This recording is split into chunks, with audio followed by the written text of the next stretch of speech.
Hello students, it's me Priyanka Tyagi, economics teacher. Welcome back to you all in Priyanka Tyagi's tutorial.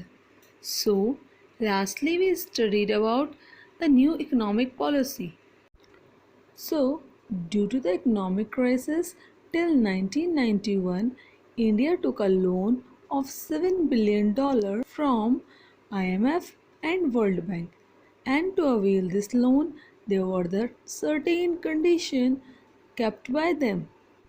Then on 24 July 1991, new economic policy was announced with some stabilization and structural measures. Stabilization measures were short term while the structural measures were for long term. Now, today we are going to study about liberalization and the industrial sector reform. So let's start. तो हमने पिछले chapters में देखा कि जो भारत की 1991 तक की जो कंडीशन थी वो बिल्कुल भी अच्छी नहीं थी। इंडिया बिल्कुल भी ग्रो नहीं कर पा रही थी, डेवलप नहीं कर पा रही थी। तो फिर देश के लिए न्यू इकोनॉमिक पॉलिसी ली गई जिसका सबसे पहला टूल था liberalisation. Liberalisation means removal of entry and growth restrictions on the private sector, यानी कि कोई भी प्राइवेट सेक्टर में जो भी रेस्ट्रिक्शंस लगाए जा रहे हैं उनकी एंट्री या फिर ग्रोथ में उन रेस्ट्रिक्शन को हटाना और इकोनॉमिक डेवलपमेंट उन्हें पार्टिसिपेट करने देना। तो अब देखेंगे लिबरलाइजेशन के ऑब्जेक्टिव्स क्या हैं। तो पहला ऑब्जेक्टिव है to introduce much more competition in the economy. Economy में कंपटीशन को बढ़ाना। अब ये कंपटीशन कैसे बढ़ाया जाए?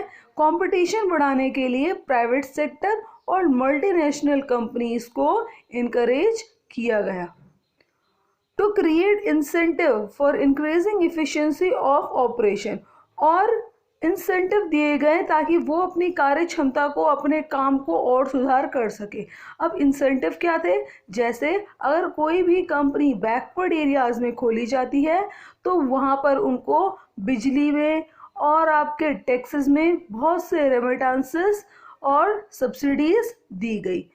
तो ये कुछ हमने देखा लिबरलाइजेशन। लिबरलाइजेशन यानी कि किसी भी फर्म की एंट्री या ग्रोथ में जो भी रेस्ट्रिक्शंस हैं उन्हें हटाना, और लिबरलाइजेशन का ऑब्जेक्टिव है कि कंपटीशन को बढ़ाना, प्राइवेट और मल्टीनेशनल कंपनीज को इनकरेज करना और इंसेंटिव्स देना ताकि एफिशिएंसी बढ़ सके। सो इकोनॉमिक रिफॉर्म जो भी हम स्टडी करेंगे लिबरलाइजेशन के अंदर वो है हमारे industrial sector reform, financial sector reform, tax reform, foreign exchange reform, trade and investment reform. So आज हम डिस्कस करेंगे आपकी इंडस्ट्रियल सेक्टर रिफॉर्म के बारे में। Abolition of industrial licensing policy. तो जो हम पहला पॉइंट देखेंगे इंडस्ट्रियल सेक्टर रिफॉर्म में वो है इंडस्ट्रियल सेक्टर से लाइसेंसिंग पॉलिसी को ख़त्म करना। तो जैसे कि हमें पहले किसी भी नई इंडस्ट्री को सेटअप करने के लिए, ब्रांच एक्सपेंशन के लिए, प्रोडक्ट डाइवर्सिफिकेशन के लिए हमें नए लाइसेंस लेने पड़ते थे। अब उन सारे लाइसेंस को ख़त्म किया गया, बल्कि हर एक सेक्टर में जो लाइसेंसिंग पॉलिसी थी उसे ख़त्म किया गया, बस कुछ इंडस्ट्रीज़ को छोड़ के, जो कि हैं आपकी cigarette, alcohol, hazards chemical industries, explosives, aerospace and drugs and pharmaceuticals. तो इन कुछ इंडस्ट्रीज़ को छोड़कर बाकी सब में लाइसेंसिंग पॉलिसी को ख़त्म कर दिया गया। और अगर कोई भी ब्रांच को एक्सपेंड करना है या प्रोडक्ट में डाइवर्सिफिकेशन करना है तो उसके लिए भी किसी भी तरह का लाइसेंस नहीं लेना पड़ा। तो एक तरीके से टोटली उन्होंने लाइसेंस को ख़त्म कर दिया कुछ फॉर्म्स को छोड़ के, और उसके बाद कोई भी लाइसेंस लेने की ज़रूरत नहीं है अगर आपको प्रोडक्ट में डाइवर्सिफिकेशन करना है या कुछ न्यू यूनिट्स का प्रोडक्शन करना है। तो ये था आपके abolition of industrial licensing policy में। नेक्स्ट पॉइंट देखेंगे decrease in the role of public sector, यानी कि पब्लिक सेक्टर का जो कार्य क्षेत्र है उसे कम करना, उसके रोल को कम करना। तो ये देखा गया कि जो पब्लिक सेक्टर था वो हर क्षेत्र में काम तो कर रहा था पर वो उतना इफिशिएंट नहीं था। तो गवर्नमेंट ने लिबरलाइजेशन पॉलिसी से ये डिसाइड किया कि प्राइवेट सेक्टर को अलाउ किया जाए ताकि वो कंट्री की ग्रोथ में पार्टिसिपेट कर सकें। और अब जो इंडस्ट्री पहले आईपीआर 1956 में रिजर्व की गई थी शेड्यूल ए में 17 इंडस्ट्री पब्लिक सेक्टर के लिए, तो उन 17 इंडस्ट्रीज को घटा करके केवल 3 इंडस्ट्री ही पब्लिक सेक्टर के पास छोड़ी गई। बाकी सारी इंडस्ट्रीज को प्राइवेट सेक्टर को अलाउ कर दिया गया। और वो 3 इंडस्ट्री थी आपकी defence equipments, energy generation and railway transport. तो ये कुछ हमने देखा decrease in the role of public sector, और इसमें हमने देखा कि पब्लिक सेक्टर के रोल को कम कर दिया गया और जो 17 इंडस्ट्री थी जो रिजर्व थी आपके पब्लिक सेक्टर के लिए उनको घटा करके 3 कर दिया गया। थर्ड पॉइंट है हमारा इंडस्ट्रियल सेक्टर रिफॉर्म में D reservation of production by small scale industry. तो 1991 से पहले स्मॉल स्केल इंडस्ट्री को प्रोटेक्ट करने के लिए कुछ गुड्स को रिजर्व कर दिया गया था कि स्मॉल स्केल इंडस्ट्री ही उनका प्रोडक्शन करेंगी। पर न्यू इकोनॉमिक पॉलिसी आने के बाद जो वो रिजर्व्ड गुड्स थे उनको भी डी रिजर्व्ड कर दिया गया और सभी इंडस्ट्री को अलाउ किया गया कि वो गुड्स वो प्रोड्यूस कर सकती हैं। नेक्स्ट पॉइंट है हमारा price determination by market forces. तो 1991 से पहले जो प्राइस था वो था गवर्नमेंट के कंट्रोल में। गवर्नमेंट चाहे वही प्राइस डिसाइड करती थी किसी भी गुड का ताकि वो वेलफेयर कर सके इकोनॉमी का।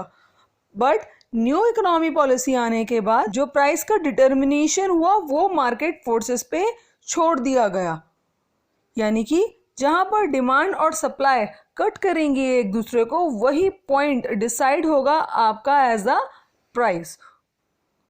Next in the last point देखेंगे हम इंडस्ट्रियल सेक्टर रिफॉर्म में, that is import of capital goods.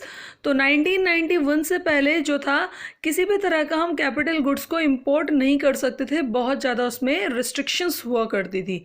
पर अब न्यू इकोनॉमिक पॉलिसी के आने के बाद ये सारी रिस्ट्रिक्शन जबकि हट चुकी थी तो हम इजीली किसी भी गुड का हम इंपोर्ट कर सकते थे और किसी भी तरह की कोई रेस्ट्रिक्शन अब हमारे लिए नहीं थी। हम चाहे इंपोर्ट करें कैपिटल गुड्स चाहे किसी टेक्नोलॉजी को, ताकि हमारी कंट्री का स्ट्रॉन्ग इंफ्रास्ट्रक्चरल बेस बन सके।